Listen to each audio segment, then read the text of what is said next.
Elena sintió el instante exacto en que su boda se derrumbó. Fue cuando el campanario marcó el mediodía y ningún paso se acercó desde el pasillo lateral.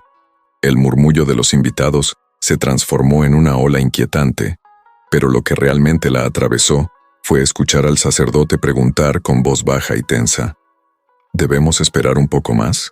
No, ya no había nada que esperar. Andrés, el hombre que le prometió un futuro, la había dejado sola frente a todos y frente a sí misma. Con el corazón ardiendo, empujó la respiración hacia adentro y caminó fuera de la iglesia antes de que alguien la viera derrumbarse. Corrió por las calles estrechas como quien huye de un incendio. Las cintas del vestido se arrastraban por el suelo, pero ella no se detenía. El aire perfumado de pan recién horneado de las cafeterías parecía burlarse de ella, recordándole que el mundo seguía como si nada hubiera pasado. Solo cuando giró hacia una calle más vacía, una voz ronca emergió de la sombra de un edificio abandonado. No se corre así vestida de novia, a menos que huyas de algo peor que la vergüenza. Elena se detuvo, jadeante. Frente a ella, sentado entre cajas viejas, estaba un mendigo con una mirada demasiado firme para alguien que vive olvidado. Él no pidió limosna, no pidió piedad.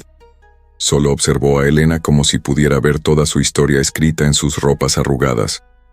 Ella, aún aturdida, dejó escapar: «Necesito casarme hoy, con alguien que no me deje plantada».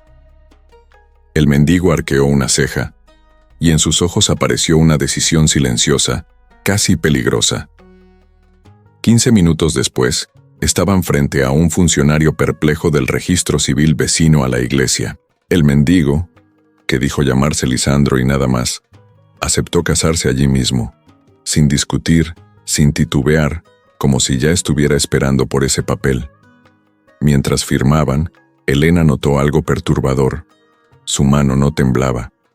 Aquella tarde, cuando Lisandro la llevó hasta el galpón donde vivía, Elena encontró una mochila escondida bajo tablas sueltas del suelo. Al abrirla, descubrió algo que ningún mendigo debería poseer.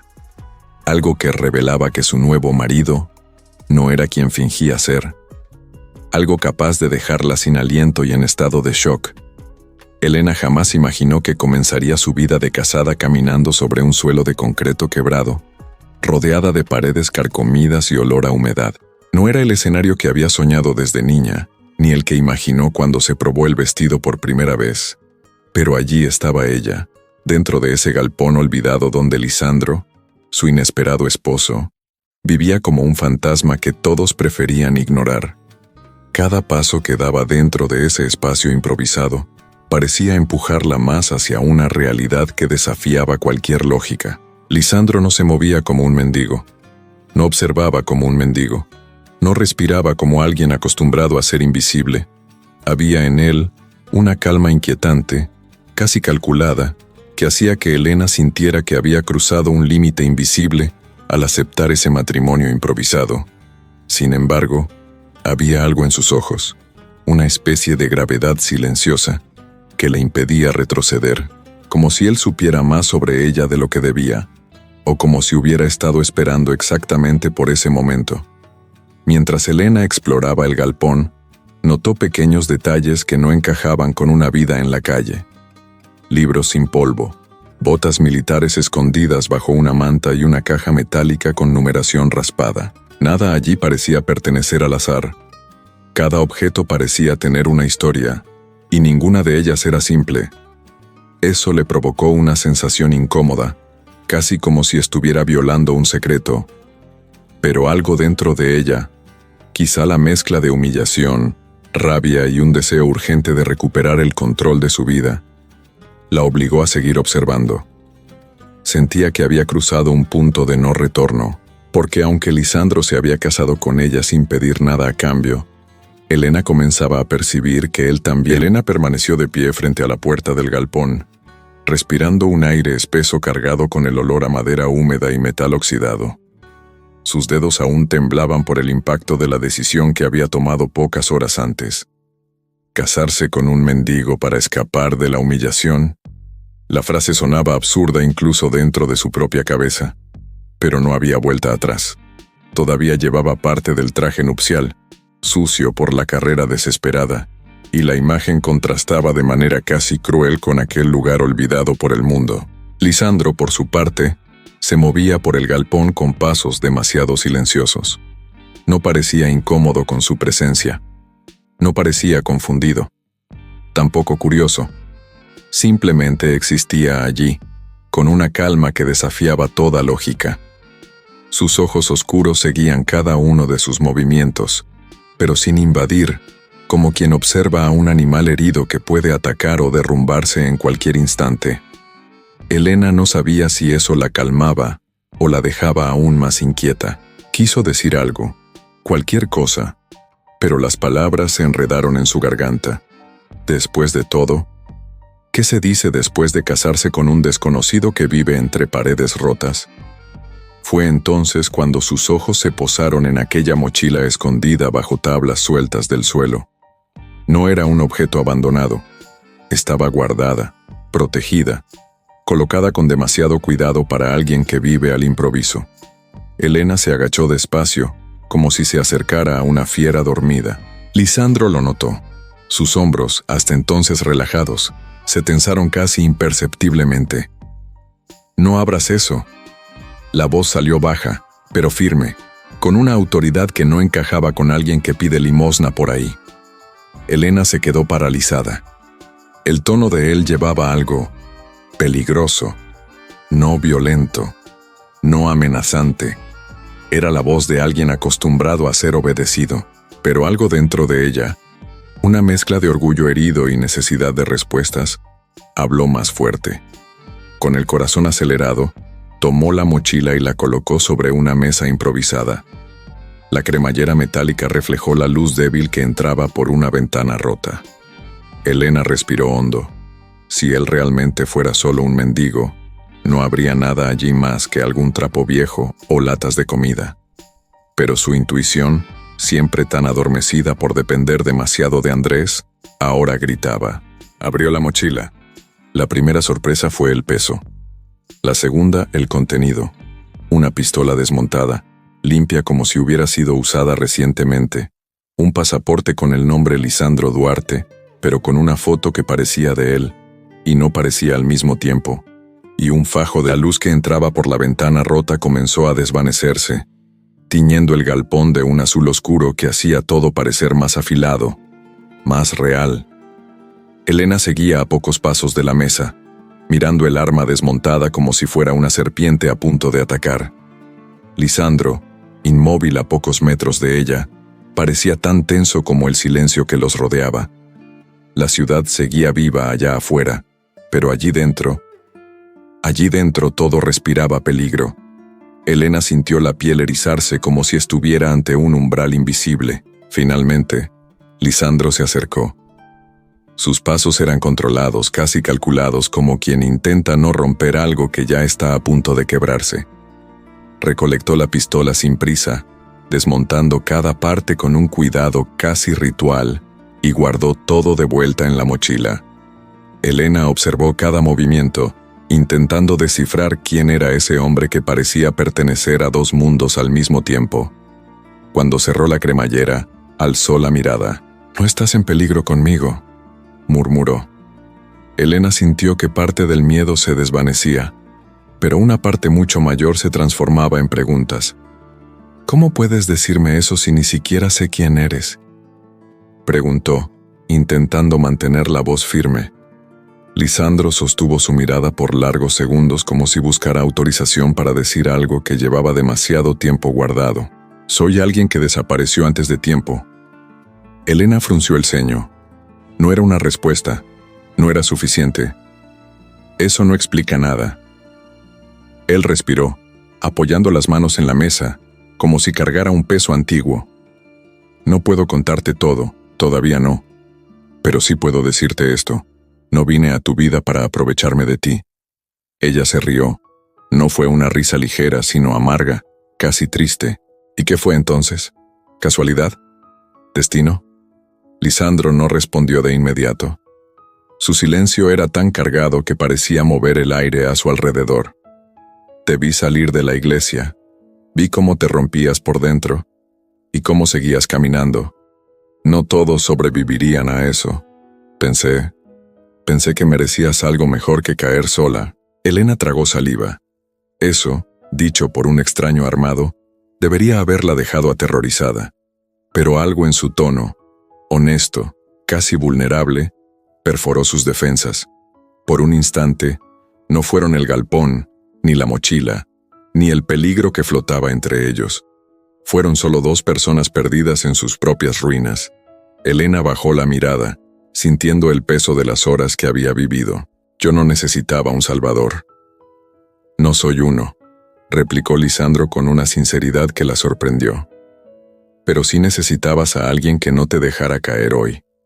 Eso la golpeó de una manera que no quería admitir. Él tenía razón. En ese momento, sola, se habría derrumbado. La tensión fue cortada por un ruido repentino.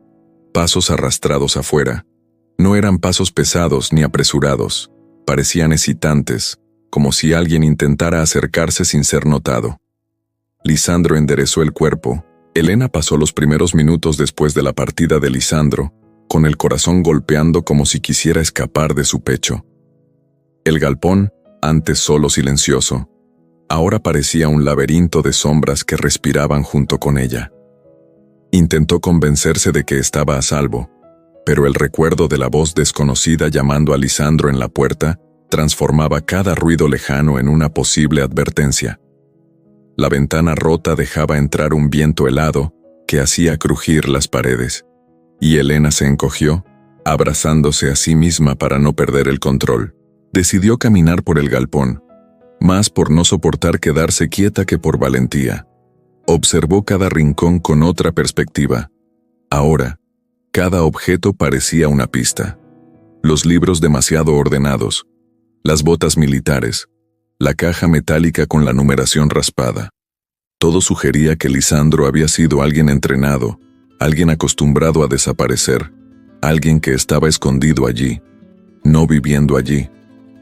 Elena pasó la mano sobre una de las botas, sintiendo la textura rígida, y se dio cuenta de que el hombre con el que se había casado era mucho más peligroso de lo que había admitido para sí misma. Se acercó de nuevo a la mochila, pero no tuvo valor para abrirla esta vez. La advertencia de Lisandro aún resonaba en su mente, firme, innegociable. De repente, un sonido cortó el aire. Pasos, otra vez.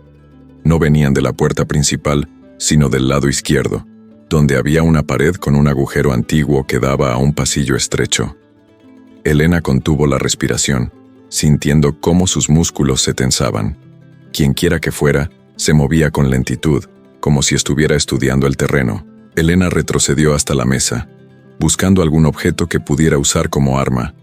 Encontró una llave de rueda oxidada, pesada, fría, incómoda en las manos, pero mejor que nada. Los pasos se acercaron. Luego, silencio. Un silencio tan absoluto que parecía peor que el sonido en sí. Elena sabía que quien estuviera allí podía estar a solo unos metros.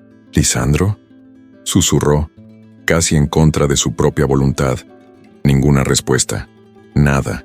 Solo esa sensación de ser observada por ojos escondidos en la oscuridad. Entonces, un sonido metálico rompió el aire, algo siendo pateado o empujado. Elena dio 2 pasos atrás, la llave de rueda temblándole entre los dedos. Una sombra cruzó el agujero de la pared, rápida, baja, imposible de distinguir. Elena se mordió el labio para no soltar un grito. La sombra volvió a moverse, y finalmente, una figura emergió parcialmente a la luz de la lámpara débil. Era un hombre joven, de unos 30 años, vestido con ropa gastada, pero con postura erguida. El amanecer encontró a Lucía sentada en un banco de la pequeña plaza del barrio, con los codos apoyados en las rodillas y el rostro hundido entre las manos. Casi no había dormido. La escena de Mauricio frente al espejo, su voz temblorosa, la mirada perdida, seguía dentro de ella como un eco que no quería apagarse. San Miguel, ¿cómo pudo llegar aquí?, pensó por enésima vez. Todo en él gritaba que no era un mendigo común. Había una disciplina en su postura, una educación en la manera en que pronunciaba cada palabra, y esa tristeza tan profunda que parecía demasiado antigua para un desconocido. Lucía había intentado preguntarle en la madrugada qué significaba todo aquello, pero él solo dijo, «No hoy, no puedo». Fue la primera vez que le pidió algo con verdadera súplica en los ojos, y desde entonces no había podido sacárselo de la mente. Mientras el sol comenzaba a teñir el cielo de tonalidades duras, entendió que no podía seguir esperando a que él hablara por voluntad propia. Si Mauricio escondía algo, y estaba claro que sí, necesitaba la verdad antes de que las piezas del rompecabezas se volvieran aún más peligrosas. Decidida, regresó a la casa. Cuando abrió la puerta lo encontró sentado a la mesa, con una taza de café caliente entre las manos, como si llevara horas ahí. Su cabello oscuro estaba despeinado y tenía esa expresión cansada que solo aparece tras una noche de pensamientos densos. Ni siquiera levantó la vista cuando ella entró. Lucía respiró hondo, buscando valor. «Mauricio, necesito que me digas quién eres realmente». El silencio fue tan profundo que incluso el sonido del reloj en la pared pareció más fuerte. Él apoyó la taza sobre la mesa y alzó finalmente el rostro. Por un instante, Lucía vio un destello de algo parecido a terror. Mauricio parecía debatirse entre hablar o desaparecer. «No deberías haberme visto así anoche», murmuró. «No estoy listo para que lo sepas». Pero Lucía no retrocedió. Se sentó frente a él y lo miró de manera firme. «Me casé contigo frente a todo un pueblo. Te defendí. Te elegí. Lo mínimo que merezco es saber quién duerme bajo mi techo». Ese fue el golpe que lo quebró. Sus hombros cedieron, como si una carga invisible lo aplastara. «Mauricio San Miguel». «Sí, ese soy yo». Su tono era apenas un hilo. «Hijo del fundador del imperio farmacéutico San Miguel, heredero de una fortuna que ya no poseo, y hombre perseguido por mi propia familia». Lucía sintió cómo el aire le abandonaba los pulmones. Era demasiado grande, demasiado surrealista. ¿Cómo un hombre así había terminado viviendo en la calle? Mauricio continuó, clavando la mirada en sus propias manos. «Me acusaron de un desfalco que no cometí. Me expulsaron, me quitaron todo, incluso mi identidad. Decidí desaparecer para sobrevivir». Lucía llevó una mano a los labios, incrédula. Las piezas empezaban a encajar. La manera elegante de hablar, las cicatrices que ella no había preguntado, el hábito de analizar cada cosa como si se tratara de un cálculo. Pero más que nada, esa tristeza permanente que arrastraba. «¿Intentaste demostrar tu inocencia?», preguntó ella. «Sí», respondió él con una mueca amarga. Durante todo el día, Lucía no pudo quitarse de la cabeza la sombra de esa mujer misteriosa, la que había amado a Mauricio, y ahora lo odiaba con una fuerza capaz de destruirlo. Las palabras de él resonaban como una advertencia, pero también como un ruego. Y aunque su corazón estaba dividido entre el miedo y la ternura, sintió un impulso visceral. No iba a retroceder. Cuando el atardecer comenzó a devorar los colores suaves del cielo, decidió caminar hasta el centro del pueblo. Necesitaba respuestas, y sentía en lo más hondo que la verdad estaba a punto de aparecer. Al pasar frente a la antigua casona de los del Toro, una familia influyente que dominaba medios sagrados olivos, escuchó risas sofocadas detrás del portón. Lucía conocía esas risas. Pertenecían a mujeres que vivían para el veneno social, siempre ansiosas por comentar desgracias ajenas. Se detuvo solo un momento, pero fue suficiente para oír su propio nombre mezclado con el de un hombre poderoso que ella jamás había visto en persona. «Doña Mariana San Miguel está de vuelta», y preguntó por la muchacha que se casó con el mendigo. Lucía sintió un frío penetrante recorrerle la nuca. Mariana San Miguel. El apellido la golpeó al instante. ¿Sería esa la mujer de la que Mauricio había hablado? ¿La que podía destruirlo con una sola palabra? Disimuló su nerviosismo y siguió caminando, pero cada paso pesaba más. Mientras avanzaba por las calles empedradas, sintió que el pueblo entero la observaba con curiosidad. Todos sabían ya que se había casado con un mendigo, pero nadie conocía la tormenta que había detrás de esa boda improvisada. Y ahora, con el nombre de Mariana flotando en el aire, la tensión parecía aumentar. Al llegar a una pequeña cafetería, Lucía entró buscando un lugar para pensar, pero no había dado 2 pasos cuando una mujer elegante, de cabello negro recogido y ojos fríos como acero pulido, se acercó a ella con una sonrisa demasiado calculada. «Así que tú eres Lucía», dijo como quien saluda a un insecto que decidió hablar. Lucía sintió la piel erizarse. La mujer continuó sin esperar respuesta. «Mi nombre es Mariana. Mariana San Miguel». Lucía tragó saliva. El peligro llevaba tacones y perfume caro. Mariana se sentó sin permiso frente a ella y entrelazó las manos con una calma perturbadora. «Supongo que ya sabes quién soy», dijo.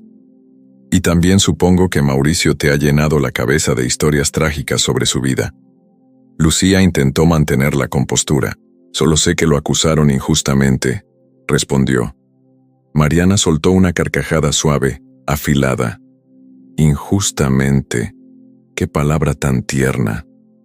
Se inclinó hacia adelante. Lucía regresó a casa con el viento nocturno azotándole el rostro, como si intentara arrancarle las dudas que Mariana había sembrado. Al abrir la puerta, encontró a Mauricio sentado en el borde de la cama, con la cabeza entre las manos, esperando un veredicto que temía desde el primer día. Pero cuando ella dejó el sobre la mesa con un golpe seco, no había reproche en su mirada, solo una determinación que brillaba como acero bajo la luna. «Tu hermano, él fue quien recibió el dinero», dijo con voz firme. Mariana intentó engañarme, pero sus propias mentiras la delataron. Mauricio levantó la vista, incrédulo, y por primera vez en mucho tiempo, el alivio le quebró los hombros. Lucía se acercó, tomó su rostro entre las manos y añadió: «No estoy contigo por pena. Estoy contigo porque te elijo incluso con tus sombras». Él cerró los ojos como si la simple frase lo devolviera a la vida. Entonces, con una vulnerabilidad que jamás le había permitido a otro ser humano, contó el resto de la verdad. Cómo su hermano había manipulado cuentas, cómo Mariana había sido cómplice silenciosa por ambición, cómo todo se había vuelto insostenible hasta obligarlo a huir. Lucía escuchó sin interrumpirlo, sin juzgarlo, sosteniendo su mano como si ese gesto pudiera reescribir la historia. Cuando terminó, el silencio que los rodeó ya no era un abismo, sino un refugio, y fue en ese instante que ambos entendieron que la única forma de vencer aquello que los perseguía era enfrentarlo juntos. A la mañana siguiente, al amanecer, Lucía y Mauricio caminaron hacia el despacho del abogado del pueblo, llevando el sobre con los documentos falsificados y el recibo que incriminaba al hermano. Ya no eran la novia abandonada y el mendigo sin nombre. Eran 2 almas heridas que habían decidido luchar por una verdad que podía liberarlos a ambos. Y cuando cruzaron la plaza, el sol iluminó sus sombras entrelazadas, como un recordatorio silencioso de que, incluso después de ser dejada en el altar y casarse con un desconocido, Lucía había encontrado algo más poderoso que el escándalo o el miedo. Un amor que se elige, incluso cuando duele.